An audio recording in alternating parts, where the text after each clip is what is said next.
Okay mga kababayan, magandang araw po sa inyo lahat.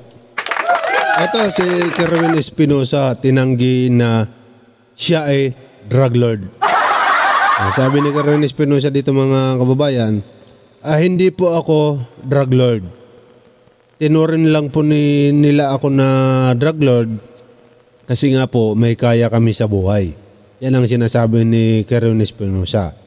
Aalamin nyo yun ng Quadcom ni Congressman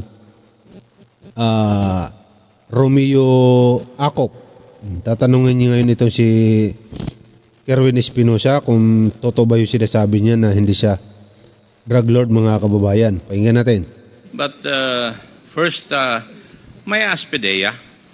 Pedea. How was the late Mayor Rolando Espinosa and Kerwin Espinosa described in the original list of the war against drugs?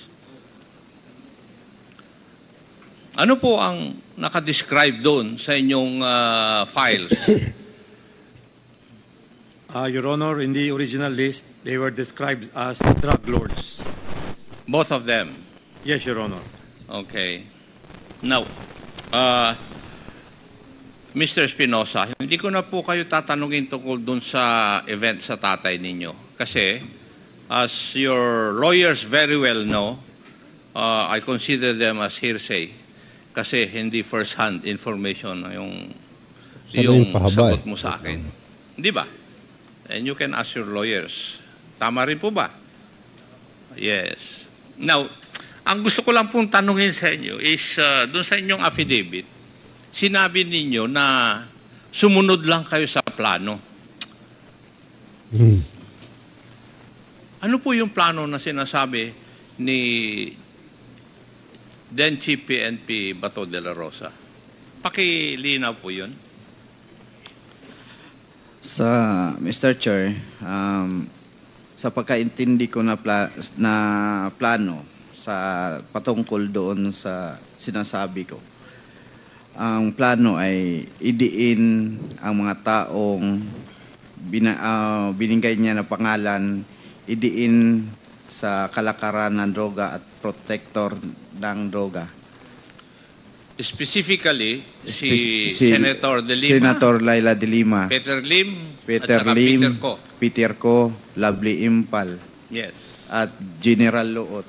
Dahil nung panahon na yon, nagkakaroon ng hearing sa Senado tungkol sa participation ni Senator De Lima sa illegal drugs doon po sa Bilibid.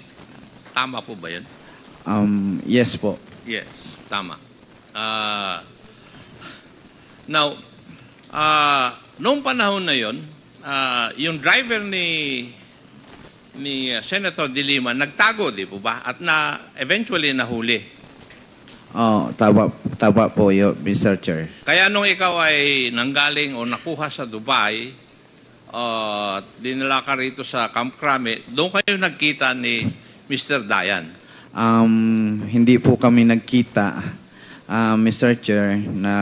Through cellphone lang po kami nag-usap at hindi kami nagkita personally. Bakit kayo dapat mag-usap? Kanino pong utos? Kay General Bato po. Naku po, Mr. Chair. General Ano Bato. dapat yung pag-usapan nyo sa utos ni General De La Rosa? Mr. Chair, mag-usap daw po kami, Mr. Chair, ng tungkol doon sa mga date na binanggit namin at sa mga lugar na nangyari. Kung saan nangyari kasi hindi nagkatugma ang mga statement namin sa panahon na yon. Bakit kailangan magkatugma yung statement mo at saka statement ni Dayan? Para siguro, Mr. Chair, na paniwala ang isang senaryo. Kasi kayo po ay resource person dun sa Senate hearing? Yes po, Mr. Chair. Okay. Anyway, alam mo naman siguro habang ikaw ay nandun sa Abu Dhabi na merong sinabi si President Duterte na based on reports during that time, shoot them if Leyte Mayor son resist arrest. Nalaman mo rin ba ito? Opo, yun din ang dahilan na ang plano ko talaga, hindi na talaga umuwi dahil ako mismo nakakita sa balita sa CNN na sinabi ni Presidente na po sila basta musukol. Ibig sabihin ng sinasabi dito ni Espinosa na po sila basta musukol, sabihin na barilin kapag lumaban. Yan sa Tagalog yan tinatagalog natin dahil si Kerwin Espinosa ay Bisayang dako. Kung tawagin ng mga Manileño ay Bisakol. Yan po ang ibig sabihin yan, mga kababayan.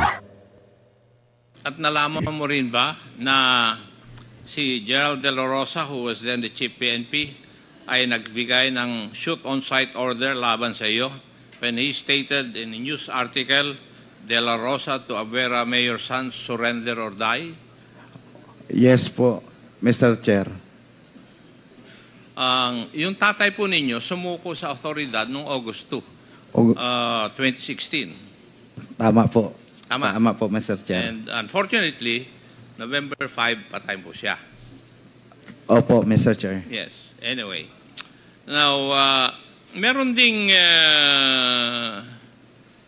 ang happy ng Alvera noon ay si then Major Jovi Espinido. Yes po, Mr. Chair. At alam mo rin ba na pinagre-resign niya yung tatay mo? Panahon na yun? Oo. Na sinabi yun sa akin ng daddy ko na pinilit siya ni Espinido na bumaba sa kanyang pagka-mayor, mag-resign na daw. And there was also a raid conducted on your parents' house, which allegedly yielded 88 million worth of shabu. Yun ang nakalagay sa report ng mga pulis, Mr. Chair. So, alam mo na nangyari yun? Opo, Mr. Chair. Meron ka bang naging girlfriend na Ana Luliaguno? Naging asawa ko po yun si Ana Luliaguno po, Mr. Chair, nung ako ay na-detain sa Cebu City Jail po. Naging asawa mo nung ikaw ay na-detain? Opo, doon kami nagkakilala sa loob, Mr. Chair. And naging asawa mo siya. Ano naman ang kaugnayan yung dalawa kay Jeffrey alias Jaguar Diaz na isang drug lord din who was allegedly killed in Las Piñas? Pakiulit po, Mr. Chair. Ano po ang kaugnayan nyo dalawa kay Jeffrey Nabingi, Diaz alias Jaguar, a drug suspect allegedly killed in Las Piñas? Yung asawa ko po, Mr. Chair, may relasyon, parang naging girlfriend, naging kabit ni Jaguar Diaz. Naku po. Mr. Chair, sa panahon na yun. At iniwan ako. Naku po, naghiwalay babaero. kayo at sumama kay Mr. Diaz. Lalakiro Mr. para. Chair. Doon din sa panahon na yon, nung kayo po ay nasa kustodiya ng ating otoridad, sinisigaw mo nung panahon na yon na you will tell all but you're not a drug lord. Pero doon sa listahan ng original list ng Drug Watch, ang description po sa inyo ay kasama sa drug lord. Kaya una kong tinanong yung PDEA kung ano ang meron o saan ka naka-categorize kayong mag-ama. Sabi nila, drug lord. So, pero nung ikaw ay nandito na sa ating bansa, you were shouting to heaven na sasabihin mo ang lahat, pero hindi ka drug lord. Yun ang pinagsisigaw mo eh. Tama po ba? Opo, Mr. Chair. Hindi po ako drug lord. Sigurado ka ron? Opo, Mr. Chair. Ano kaya ang dahilan bakit nakalista ka na drug lord dun sa original list ng war on drugs? Hindi ko alam, Mr. Chair, o baka may gustong ma-promote at sa politika din na hindi po ako drug lord. Hindi po ako drug lord. Para sabihin ko sa taong bayan, hindi ako drug lord. Pero naging isang adik-adik ako. Naging drug user ako. 22 years ago. Naging drug addict po ako. Pero hindi po ako drug lord. Yung mga statements mo doon sa Senado during the hearing, binawi mo lahat maliban sa isa. Yes po, Mr. Chair. Ang hindi mo, binawi mo lahat yung sinabi tungkol kay Senator De Lima, di ba? Opo, Mr. Chair. Maliban lang sa isa na statement mo, yung statement mo na paghihingi ni Colonel Marcos ng 3 million, yun ang hindi mo binawi eh. Tama? Tama po, Mr. Chair. At nakalista rito kung paano ang paraan, paano hiningi at paano ibinigay yung pera ng tatay mo kay Colonel Marcos. Tama po, Mr. Chair. Yes. Thank you. Now, may I know why Colonel Marcos is not around? Ay mga kababayan nilinaw inamin ni Kerwin Espinosa na hindi po siya drug lord. Sabi niya hindi po siya drug lord, pero inaamin niya rin na dati siyang drug user. Ibig sabihin, 22 years ago ay isa siyang drug addict. At ngayon nga mga kababayan, yun lang po ang kanyang nagawa. Isa siyang drug addict. Opo, hindi po siya drug lord. Ibig sabihin mga kababayan, malinaw na napag-initan ang pamilya ni Espinosa dahil niya mayaman. Kinikikilan ng mga tiwaling PNP ang mga mayayaman na to para po